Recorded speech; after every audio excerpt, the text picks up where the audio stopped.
Welcome to Samba Samba. Enjoy the video. In this video, I will explain how to get Kraken and Orca. Start by checking your level and required items immediately and head to the designated spawn zones. Travel with at least one ally and pack healing consumables before attempting the first encounter. Learn the spawn timers and weather triggers so you can plan attempts efficiently.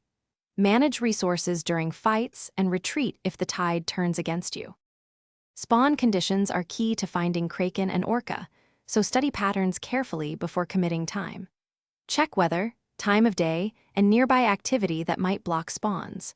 Position yourself at the required landmark and remain patient during spawn cycles, avoiding combat that could reset conditions.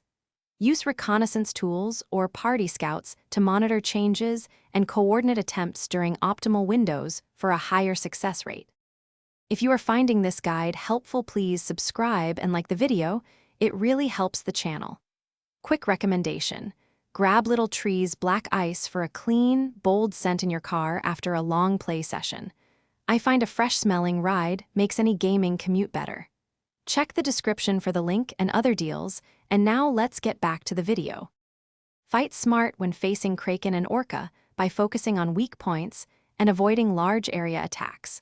Bring crowd control items and mobility tools to escape grabs or summon adds, and rotate healing among teammates.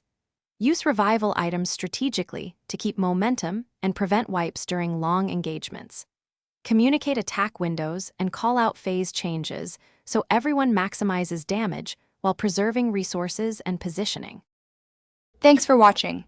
Consider subscribing if we helped you.